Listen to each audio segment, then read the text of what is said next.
Download now. CC Learning app. Hi hello welcome to CC Plus. എൻ്റെ പേര് അഞ്ജു മുരളി. ഇന്ന് നമ്മൾ നോക്കാൻ പോകുന്നത് CBSE 10th മാത്സിന്റെ ക്വാഡ്രാറ്റിക് ഇക്വേഷൻ എന്ന് പറഞ്ഞിട്ടുള്ള ഒരു ചാപ്റ്റർ ഉണ്ട്. അപ്പൊ അതിലേക്ക് ആ ചാപ്റ്റർ പഠിക്കുന്നതിന് മുന്നേ ആയിട്ട് നിങ്ങൾ മനസ്സിലാക്കിയിരിക്കേണ്ട അതിന്റെ കുറച്ച് ബേസിക് കാര്യങ്ങളുണ്ട്. സോ ആ ബേസിക്സ് ആണ് ഇന്ന് നമ്മൾ ഡിസ്കസ് ചെയ്യാൻ വേണ്ടിയിട്ട് പോകുന്നത്. അപ്പൊ അതിന് മുന്നേ ആയിട്ട് നമുക്ക് ഇത്തവണ സൈനിക് സ്കൂളിന്റെ 6th-ന്റെയും 9th-ന്റെയും റിസൾട്ട് ആണിത്. അതുപോലെ നവോദയ എൻട്രൻസ് എക്സാമിന്റെ റിസൾട്ട് ആണ് ഈ കാണുന്നത്. അപ്പൊ ഇത്രയും സ്റ്റുഡൻസിന് റിസൾട്ട് വാങ്ങിക്കൊടുക്കാനായിട്ട് നമുക്ക് സാധിച്ചിട്ടുണ്ട്. സോ ആ ഒരു ഹാപ്പി ന്യൂസ് നിങ്ങളിലേക്ക് ഷെയർ ചെയ്യാണ്. ഓക്കെ, അപ്പൊ നമ്മുടെ ക്വാഡ്രാറ്റിക് ഇക്വേഷൻ എന്നുള്ള ചാപ്റ്റർ പഠിക്കുന്നതിന് മുന്നേ നിങ്ങൾ അറിഞ്ഞിരിക്കേണ്ട ബേസിക് കാര്യങ്ങൾ നമുക്ക് നോക്കാം. അപ്പൊ അതിന് മുന്നേ ആയിട്ട് ക്വാഡ്രാറ്റിക് ഇക്വേഷൻ എന്ന് പറയുമ്പോൾ തന്നെ അതിൽ എന്തുണ്ട്, ഒരു ഇക്വേഷൻ വന്നിട്ടുണ്ട്. So what is an equation എന്നുള്ളത് തൊട്ടിട്ട് നമുക്ക് സ്റ്റാർട്ട് ചെയ്യാം. എന്താണ് ഒരു ഇക്വേഷൻ എന്ന് പറയുന്നത്? An equation is a mathematical statement with an equal sign. ഒരു ഈക്വൽ സൈൻ ഉള്ള ഒരു മാത്തമാറ്റിക്കൽ സ്റ്റേറ്റ്മെന്റ് ആണ് എന്ത്, ഇക്വേഷൻ എന്ന് പറയുന്നത്. For example 2x plus 3 equal to 7. ഇവിടെ എന്ത് വന്നിട്ടുണ്ട്, ഒരു ഈക്വൽ സൈൻ വന്നിട്ടുണ്ട്. 2x plus 3 7-നോട് ഈക്വൽ ആണ്, അല്ലെങ്കിൽ 7-നോട് തുല്യമാണെന്നാണ് പറയുന്നത്. So that is what is an equation. Okay, ഇനി ലീനിയർ ഇക്വേഷൻസ് നിങ്ങൾ പഠിച്ചിട്ടുണ്ടാവും. സോ അതിന്റെ കുറച്ച് കാര്യങ്ങൾ നമുക്കൊന്ന് നോക്കാം. ലീനിയർ ഇക്വേഷൻസ് ഇപ്പൊ ഇവിടെ നോക്ക്, ax plus b equal to 0. ഇതിന്റെ ഹയസ്റ്റ് പവർ എന്താണ്? ഇവിടെയും 1 ആണ്. എക്സിന്റെ പവർ വന്നേക്കുന്നത് 1 ആണ് അല്ലെ. എയും ബിയും എന്താണ്? കോൺസ്റ്റന്റ് ആണ്. എക്സ് എന്താണ്? വേരിയബിൾ ആണ്. ഇവിടെ എക്സ് വേരിയബിൾ ആണ്. എയും ബിയും എന്താണ്? A and b are constants. അതായത് കോൺസ്റ്റന്റ് ആകുമ്പോൾ അതിന്റെ വാല്യൂ ഒരിക്കലും ചേഞ്ച് ആവില്ല. പക്ഷെ വേരിയബിൾ എന്ന് പറഞ്ഞാൽ എന്താണ്? വേരിയബിൾ എന്ന് പറഞ്ഞാൽ അതിന് ഏത് വാല്യൂ മാറിക്കൊണ്ടിരിക്കും. So what is that is variable and constant. ഇവിടെ എക്സിന്റെ പവർ എന്താണ്? 1 ആണ്. സോ ഡിഗ്രി പവർ 1 ആണെന്ന് പറഞ്ഞാൽ ഡിഗ്രി എന്താണ്? ഡിഗ്രി 1 ആണെന്ന് പറയാം. So that is A linear equation.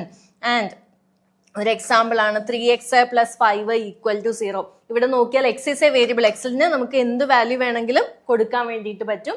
3ഉം 5ഉം എയുടെയും ബിയുടെയും പ്ലേസിൽ വന്നേക്കുന്നതാണ്. 3ഉം 5ഉം എന്താണ്? കോൺസ്റ്റന്റ് ആണ്. 3, 5 എന്ന് പറഞ്ഞാൽ വാല്യൂ എപ്പോഴെങ്കിലും ചേഞ്ച് ആവോ? ഇല്ല, ഓൾവേസ് ദ സെയിം. സോ 3ഉം 5ഉം എന്താണ്? കോൺസ്റ്റന്റ്സ് ആണ്. Then what is A polynomial? Polynomial എന്താണ്? പോളിനോമിയൽ ഒക്കെ നിങ്ങൾ ചെറിയ ക്ലാസ്സിൽ പഠിച്ചിട്ടുണ്ട്. എന്താണ് polynomial? Polynomial is an expression with variables and coefficient. വേരിയബിളും കോഎഫിഷ്യന്റും ഉള്ള ഒരു എക്സ്പ്രഷൻ ആണ് എന്ത്, പോളിനോമിയൽ എന്ന് പറയുന്നത്. അതിന് എക്സാമ്പിൾ ആണ് 2x² plus 3x plus 1. ഇവിടെ എക്സ് വേരിയബിൾ ആണ്. 2, 3, 1 എല്ലാം എന്താണ്? അതെല്ലാം അതിന്റെ ഇപ്പൊ x² കോഎഫിഷ്യന്റ് ആണ് 2 എന്ന് പറയുന്നത്.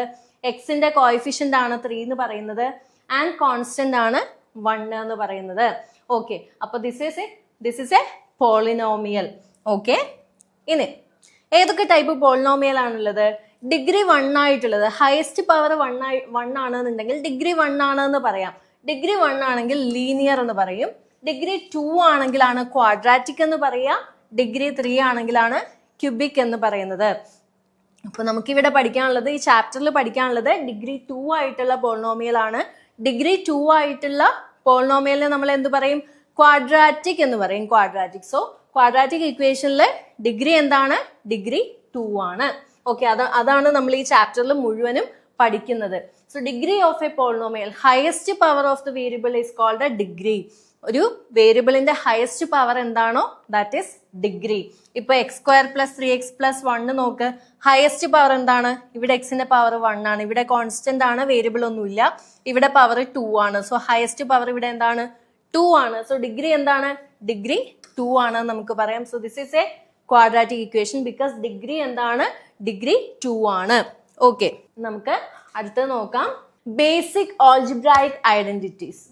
ബേസിക് ഓൾജിബ്രായിക് ഐഡന്റിറ്റീസ് ഇത് എപ്പോൾ ചോദിച്ചാലും പറയാൻ പാകത്തിന് നിങ്ങൾ അറിഞ്ഞിരിക്കേണ്ട വളരെ ഇമ്പോർട്ടന്റ് ആയിട്ടുള്ള ഐഡന്റിറ്റീസ് ആണ്. a+b² എന്താണ്? a² plus 2ab plus b². a-b² a² minus 2ab plus b².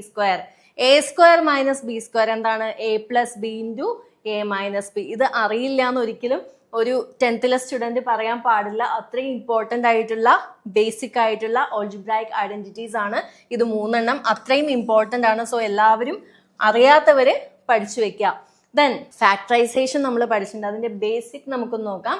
അതായത് ഒരു എക്സ്പ്രഷനെ, ഒരു ഓൾജിബ്രായിക് എക്സ്പ്രഷനെ ഫാക്ടേഴ്സ് ആയിട്ട് നമ്മൾ ബ്രേക്ക് ചെയ്യുന്നതിനെയാണ് ഫാക്ടറൈസേഷൻ എന്ന് പറയാം.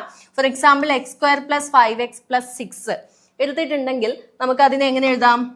x² + 2x, 5xനെ സ്പ്ലിറ്റ് ആക്കി 2x + 3x എന്ന് എഴുതാം, +6. ഇവിടെ x² + 2x എന്ന് ഒരു x പുറത്തെടുത്തു. ബാക്കി എന്തുണ്ട്? x²ൽ ഒരു x ഉണ്ട്, ഈ പ്ലസ് അങ്ങനെ തന്നെ കൊടുത്തു. 2x എന്ന് ഒരു x പോയാൽ ബാക്കി എന്തുണ്ട്? 2 ഉണ്ട്. പ്ലസ് 3x + 6 ഇത് ഒരുമിച്ചെടുത്തു. ഇവിടെ രണ്ടിടത്തും കോമൺ ആയിട്ട് ഒരു 3 വരുന്നുണ്ട്. സോ 3 നമുക്ക് പുറത്തെടുക്കാം. ബാക്കി എന്തുണ്ട്? ഇവിടെ 3xൽ 3 പോയിട്ടുണ്ടെങ്കിൽ x ഉണ്ട്, ഈ പ്ലസ് അങ്ങനെ തന്നെ കൊടുത്തു. 6ന്ന് 3 പോയിട്ടുണ്ടെങ്കിൽ 6 ഡിവൈഡഡ് ബൈ 3 2 ആണ്. ഓക്കെ, ഇപ്പൊ ഇവിടെ രണ്ടിടത്തും നോക്കിയാൽ x + 2 രണ്ടിടത്തും കോമൺ ആയിട്ടുണ്ട്. So that we can take x + 2 outside. So what comes inside? ഇവിടെ x ആണ് ബാക്കിയുള്ളത്, x പ്ലസ് ഇവിടെ എന്ത് ബാക്കിയുണ്ട്? 3 ഉണ്ട്. So x + 2 into x + 3. അപ്പോൾ ഈ ഒരു ക്വാഡ്രാറ്റിക് ഇക്വേഷന്റെ ഫാക്ടറൈസ്ഡ് ഫോം ആണ് എന്ത്? x + 2 ഇൻറ്റു x + 3 എന്ന് പറയുന്നത്. ഇത് വളരെ ബേസിക് ആണ്. ഇത് നിങ്ങൾക്ക് ചെയ്യാൻ അറിയില്ല എന്നുണ്ടെങ്കിൽ ഒരുപാട് ക്വാഡ്രാറ്റിക് ഇക്വേഷൻസ് നിങ്ങൾക്ക് തന്നെ എഴുതാം, അല്ലെങ്കിൽ ടെക്സ്റ്റ് ബുക്ക് റെഫർ ചെയ്യാം. അങ്ങനെ ക്വാഡ്രാറ്റിക് ഇക്വേഷൻ എടുത്ത് ഈ ഒരു ഫാക്ടറൈസേഷൻ മെത്തേഡ് നിങ്ങൾ ക്ലിയർ ആക്കി വെക്കുക. സോ ഇതാണ് ബേസിക് ആയിട്ടുള്ള ഫാക്ടറൈസേഷൻ മെത്തേഡ് എന്ന് പറയുന്നത്. ഇനി ഒരു പോളിനോമിയലിന്റെ 0 എന്താണ്? Value of x where polynomial becomes 0. അതായത് x + 2 = 0. ഇതൊരു പോളിനോമിയൽ ആണ്. ഓക്കെ, x + 2 എന്ന് പറയുന്നത് എന്താണ്? x + 2 = 0 എന്ന് തന്നെ ഫസ്റ്റ് കൊടുക്കരുത്. x + 2 എന്ന് പറഞ്ഞാൽ എന്താണ്? It's A polynomial. ഇതിന്റെ 0 നമുക്ക് കണ്ടുപിടിക്കണം. എങ്ങനെ കണ്ടുപിടിക്കാം? ഇത് =0 കൊടുക്കുക. അപ്പൊ എക്സിന്റെ വാല്യൂ എന്താവും? -2. So what is 0? x = -2. -2 ആണ് ഈ ഒരു പോളിനോമിയലിന്റെ 0 എന്ന് പറയുന്നത്. സോ ആ പോളിനോമിയലിന് =0 കൊടുക്കുക, എക്സിന്റെ വാല്യൂ കണ്ടുപിടിക്കുക. അതാണ് ആ പോളിനോമിയലിന്റെ 0 എന്ന് പറയുന്നത്. ഓക്കെ, ഇനി ഇൻട്രൊഡക്ഷൻ ടു ക്വാഡ്രാറ്റിക് എക്സ്പ്രഷൻ. എന്താണ് ഒരു ക്വാഡ്രാറ്റിക് എക്സ്പ്രഷന്റെ ജനറൽ ഫോം എന്ന് പറയുന്നത്? നമ്മൾ ആദ്യം കണ്ടു ax² + bx + c. ഇത് ഒരു ക്വാഡ്രാറ്റിക് ഇക്വേഷന്റെ ജനറൽ ഫോം ആണ്. ഇവിടെ നോക്കുക, ഹയസ്റ്റ് പവർ എന്താണ്? ഹയസ്റ്റ് പവർ വന്നിട്ടുള്ളത് 2 ആണ്. ഞാൻ പറഞ്ഞു ക്വാഡ്രാറ്റിക് ആവുമ്പോൾ എന്താണ്? ഹയസ്റ്റ് പവർ 2 ആയിരിക്കും, അതായത് ഡിഗ്രി 2 ആയിരിക്കും. സോ ജനറൽ ഫോം എന്താണ്? ax² + bx + c ആണ് ജനറൽ ഫോം. സോ എന്തിനാണ് നമ്മൾ ക്വാഡ്രാറ്റിക് ഇക്വേഷൻ പഠിക്കുന്നത്? ക്വാഡ്രാറ്റിക് ഇക്വേഷൻ പഠിക്കുന്നത് നമ്മൾ ഫിസിക്സിലും എഞ്ചിനീയറിംഗിലും ഒക്കെ ഒരുപാട് യൂസ് ചെയ്യുന്നതാണ് ക്വാഡ്രാറ്റിക് ഇക്വേഷൻ. പിന്നെ കോംപ്ലക്സ് പ്രോബ്ലംസ് സോൾവ് ചെയ്യാനും നമുക്ക് ക്വാഡ്രാറ്റിക് ഇക്വേഷൻ യൂസ് ചെയ്യാം. സോ ഇതിന്റെ ഒരു ആപ്ലിക്കേഷൻ എന്താണെന്ന് പറഞ്ഞതേ ഉള്ളൂ. 10th മാത്സിലുള്ള ഓരോരോ ചാപ്റ്ററും ഇതുപോലെ കുറച്ച് ബേസിക് ആയിട്ടുള്ള കാര്യങ്ങളുണ്ട്. ഈ ബേസിക് ആയിട്ടുള്ള കാര്യങ്ങൾ അറിയാതെ നിങ്ങൾ ചാപ്റ്ററിലേക്ക് കടന്നിട്ടുണ്ടെന്നുണ്ടെങ്കിൽ നിങ്ങൾക്ക് അപ്പോഴാണ് ഭയങ്കര ബുദ്ധിമുട്ട് മാത്സിൽ അനുഭവപ്പെടുക. പല സ്റ്റുഡൻസ് എന്താണ് മാത്സ് പഠിക്കാൻ ഭയങ്കര പാടാണ്, മാർക്ക് കിട്ടുന്നില്ല എന്നൊക്കെ പറയുമ്പോൾ അവർക്ക് ആ ഒരു ബേസിക് ക്ലിയർ ആയിട്ടുണ്ടാവില്ല. സോ നമ്മൾ CC+ലെ 10th സ്റ്റുഡൻസിന് വേണ്ടിയിട്ട് ബാച്ച് ക്ലാസ് സ്റ്റാർട്ട് ചെയ്യുന്നുണ്ട്.